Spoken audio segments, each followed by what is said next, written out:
I've demolished your parents' house, just so you know." I was stunned into silence by my husband's sudden declaration. Just the other day, after my father passed away, I had inherited my parents' house and land. Scott, my husband, had always talked about demolishing it to build a duplex, and it seemed he finally took drastic measures. The destruction of the home filled with family memories left me scolding him in tears, but he just sneered with a smirk. "You know, tearing it down myself was tough, but I'm glad I managed to clear the land. My name is Rachel. I'm currently 27 years old, living with my husband Scott, who is 3 years older than me, and we don't have any children yet. Before marriage, I lived with my father and worked hard every day. My mother passed away when I was in high school, so since then, it's just been my father and me supporting each other.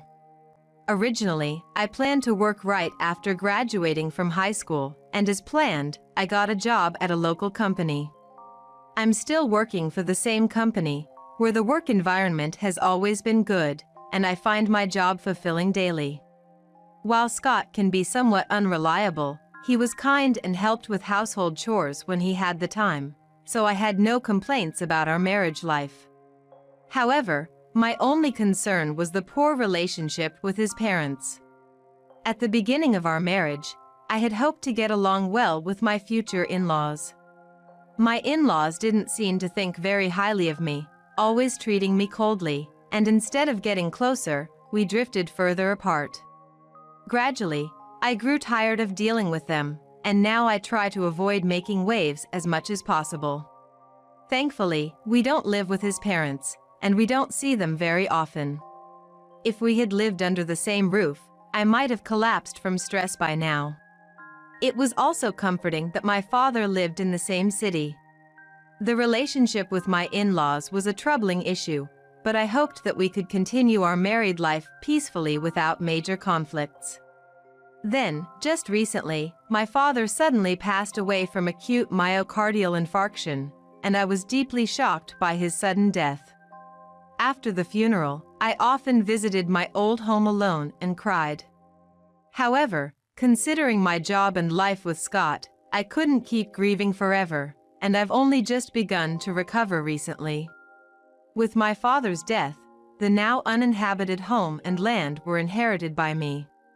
Since my mother was already deceased and I had no siblings, the inheritance naturally came to me. After finishing the inheritance procedures, Scott and I started discussing more about what to do with my parents' house. My father had once told me, "Rachel, after I'm gone, you can do whatever you want with this house and land." That meant the decision on what to do with the now vacant family home was up to me. This house is a precious place where I lived with my family, and it holds many memories for me. So, I had no intention of selling the land, nor was I thinking of demolishing the house for the time being. Though it would incur property tax, I wanted to occasionally clean the house and immerse myself in family memories, paying respects to the portraits of my parents. That's why I wanted to maintain the status quo for a while. However, Scott had a different opinion. When I acquired the assets, he was as delighted as if they were his own. Maintaining the status quo is a waste. Now that we've got this good land, let's make effective use of it immediately. Scott wanted to utilize the land where my parents' house stood as soon as possible, and our opinions were clearly divided. Indeed, the house is conveniently located a reasonable distance from the station, and the area is well equipped with large supermarkets and other facilities, making it a good location. However, it was built before I was born and was quite old, with many parts in need of repair. When we have children in the future, one option could be to renovate and live in that house. But I just couldn't accept Scott's opinion. It was because he was pushing forward as if the house was his own property. My in-laws had heard about the house and had the same attitude. They had conversations as if they were going to move to that land together in the future, and I felt left out as the heir. Watching the delighted Scott and his parents, I felt a crisis brewing that they might take over the house as they pleased. So I told him repeatedly, "Hey, that house and land are mine, not yours or your parents'. So don't proceed with anything without my agreement." However, he lightly responded to my words, "I get it, Rachel. You worry too much." He never took me seriously. Though I thought he was unreliable but considerate, his attitude changed the moment I inherited my father's estate, barely listening to my words during our discussions. Because of that, I began to feel distrust towards Scott for the first time, and that feeling grew day by day. On a certain holiday that we faced in this situation, Scott said he was going to his parents' house in the morning and left. I was catching up on household chores that I couldn't do on weekdays. But less than an hour later, he returned home with his parents, forcing me to interrupt my chores to greet them. While they might be good parents for him, I still find it hard to deal with his parents because of the issue with my parents' house.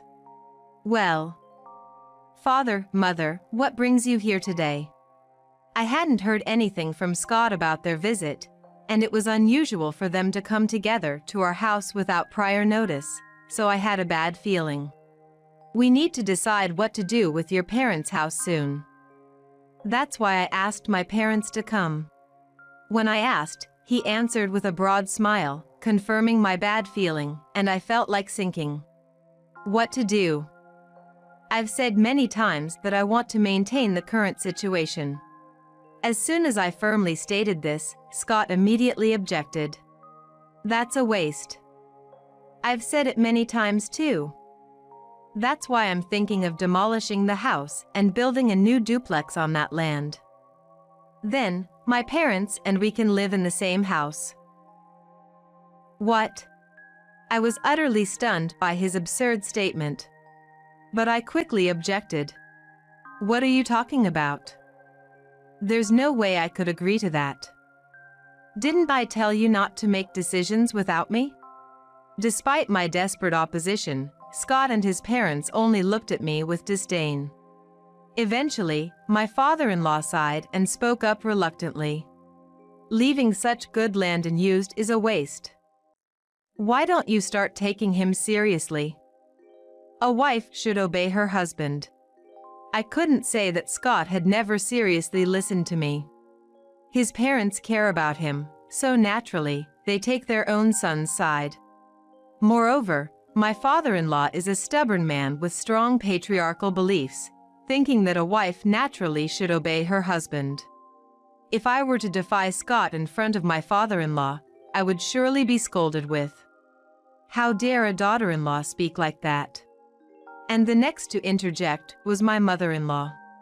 "You know, Rachel, we're getting older, and you never know when we might need care. It's obvious that it would be better to live together in a duplex. If we have Scott and you with us, we can live in peace." She said this in a calm tone, but I think she just wanted to live with me to push all the troublesome housework onto me. Right now, next to my father-in-law, she smiled elegantly, playing the role of a virtuous wife. However, when he's not around, her tone towards me becomes more sarcastic, and her attitude changes drastically. When I visited my in-laws' home and found myself alone with her, she started meddling unnecessarily, asking when we would have children or demanding to see her grandchildren, or using her age as an excuse to dump all the housework on me. If I tried to refuse, she would persistently complain. "Shouldn't respecting your elders be natural? What kind of family did you grow up in if you can't even do that?"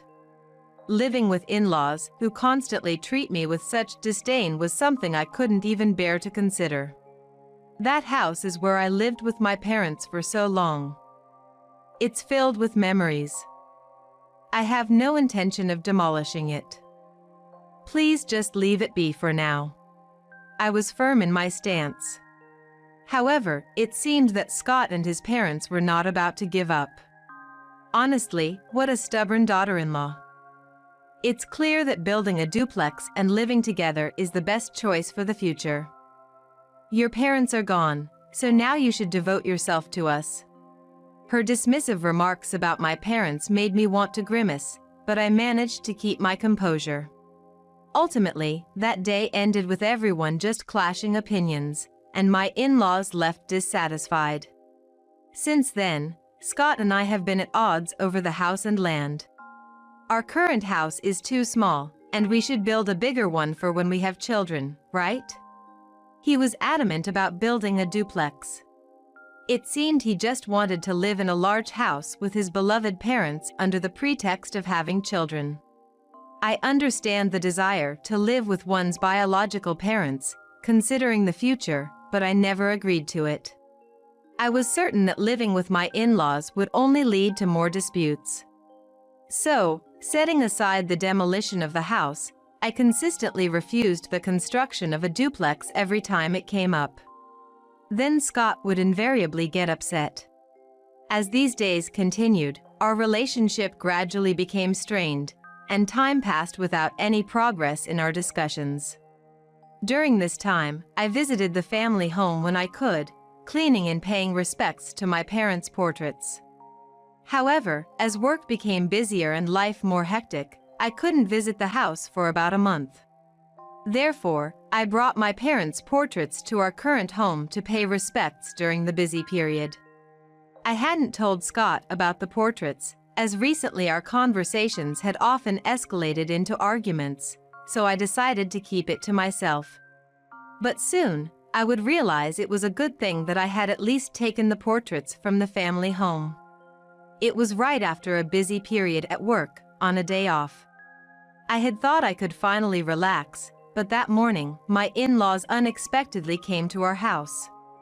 It had been a while since we last met, which was when we had discussed my parents' house. This visit was also unannounced, and Scott hadn't informed me that his parents were coming. For some reason, both were in a very good mood, looking at me with smiles as they chatted with Scott. "We have something important to discuss with you today, Rachel." When she said this with a full smile, I sensed that the discussion would not be pleasant. "What is this discussion about?" As I asked, Scott stood in front of me and said, "I've already demolished your parents' house." I was speechless, stunned. At first, I thought it was a cruel joke, but from the triumphant laughter of Scott and his parents, I realized it was true. "What have you done without asking me?" Even as I confronted him in a panic, he just smiled smugly, dismissing me. It turned out that he had demolished the house without my consent, though I was the owner of the house and land. Due to my busy work schedule, I hadn't been able to check on the house for the past month. He had taken advantage of this opportunity. You know, tearing it down myself was tough, but I'm glad I managed to clear the land. Scott feigned a tired expression. He had been reluctant to pay for the demolition and had not hired a demolition company. Instead, he borrowed heavy machinery from his father, who owns a small factory and several pieces of heavy equipment. Without a second thought for his son, my father-in-law had lent the machinery, helping to clear the land. Why would you do something like that without permission? I've always been opposed to demolishing it, haven't I? I couldn't forgive him and his parents' outrageous actions and appealed to them in tears. There were still many of my parents' belongings in the house, including childhood family albums filled with memories. The only thing that was safe was my parents' portraits, which I had brought to our current home. Everything else had been removed along with the rubble, like a nightmare. How could you do something so terrible? I will never forgive you for this. I had reached my breaking point. I told them this while glaring at all three, but none of them showed any signs of relenting. You kept hesitating, so I made a start for us. I can't wait forever for you to change your mind. His attitude was as if he had done the right thing. He continued, laughing loudly. So, I've taken that land for myself. Watching him boast as if he were the owner, my anger turned to dismay. I could feel my love for him cooling rapidly. Neither Scott nor his parents seemed to realize the gravity of their actions, and I sighed deeply. "What are you talking about? When did I ever say I gave you that land? Since we haven't done any paperwork, it's still mine." Scott appeared confused by the meaning of my words, and his parents looked perplexed as well. Since we hadn't done the registration process for the land transfer, I had no memory of ever handing over the house or land to Scott. Naturally, demolishing someone else's house without permission is a crime. You might not be aware since you didn't go through a professional, but what you did could be criminal. At my words, Scott's expression hardened. If he had hired a demolition contractor, he might have learned about this. I had no intention of showing any mercy, even to my husband. Moreover, using heavy machinery on someone else's land, even if it was from your father's company, is also a crime. I will definitely be taking legal action. Previously, I had researched real estate laws just in case any trouble arose with the land I inherited from my father. I never thought Scott would actually resort to such drastic measures. When I mentioned the heavy machinery, my father-in-law, who had been all smiles until now, shouted angrily. "Wait a minute. You two are married, so your wife's land is practically Scott's too. Then, demolishing that house shouldn't be a crime. I've said it multiple times, but I am the owner of that house, not Scott. Moreover, I wasn't even consulted about the demolition, let alone agreed to it. What he did is a clear criminal act, and I will be calling the police immediately. I cannot stay silent after you destroyed my beloved home." As I responded calmly, my father-in-law was at a loss for words. He seems to have taken this situation too lightly. Even though he lent his company's machinery for the demolition, he hadn't considered that I, his wife, would sue Scott, thinking that clearing the land could somehow justify the act. Reporting Scott. "But you are his wife. You couldn't possibly be serious about doing something so terrible, right?" As my father-in-law remained silent, my mother-in-law cried out in panic. "The terrible thing here is you demolishing someone's house without permission. This isn't something that can be dismissed just because I am his wife or we're married." After responding, I showed Scott the screen of my smartphone that I had searched. The screen explained the legal consequences of his actions. "What you did constitutes property destruction. It's a penal offense with possible imprisonment. No fines, jail is certain." "Jail, you say?" My father-in-law raised his voice in panic, and my mother-in-law let out a short scream. "Wait, think this over. Aren't we a couple?" Scott clung to my arm with a pale face. However, I firmly shook off his hand and scolded. "Stop using our marriage as a shield. It's too late for that now.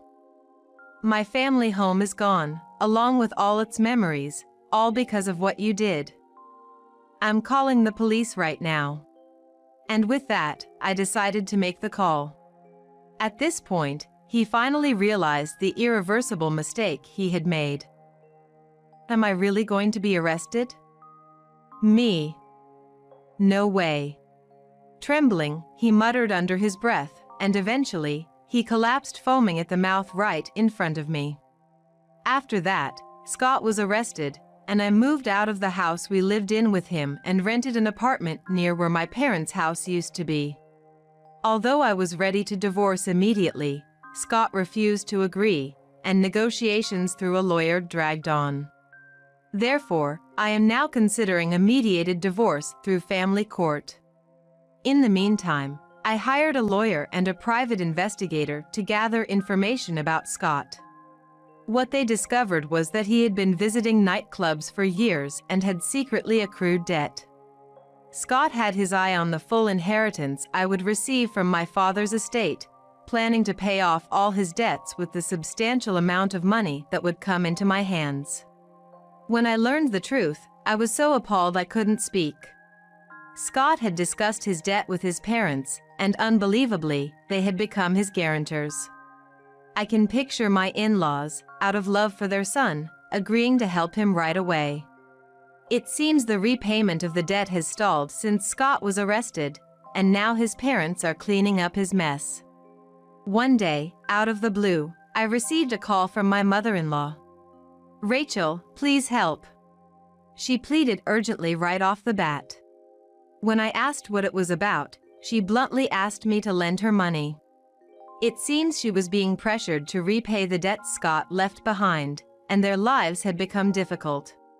She had the audacity to say, "Rachel, you have the inheritance your father left, right? Please share some of that money with us." Impossible. Please handle it yourselves. Feeling no inclination to seriously listen to her, I coldly replied and hung up the phone. However, expecting her to call again soon, I decided to block her number. Since I haven't given out the address of the apartment I now live in, they shouldn't be able to come knocking. I never want to be involved with Scott or his parents again. The call from my mother-in-law made me even more eager to sever ties with Scott, and I decided to file for a mediated divorce. After a while, the mediation was successful, and we were divorced. Later, my in-laws had to sell everything, including my father-in-law's factory, to repay the debts. Now, they've moved to a modest apartment in a remote countryside and are living modestly. Years later, after serving his sentence, Scott was released, but it seems he had trouble finding a job due to his criminal record. He reportedly got arrested again for committing minor crimes like shoplifting, but I felt no sympathy, just disbelief. After divorcing Scott, I began earning a stable income by leasing out the land he had cleared.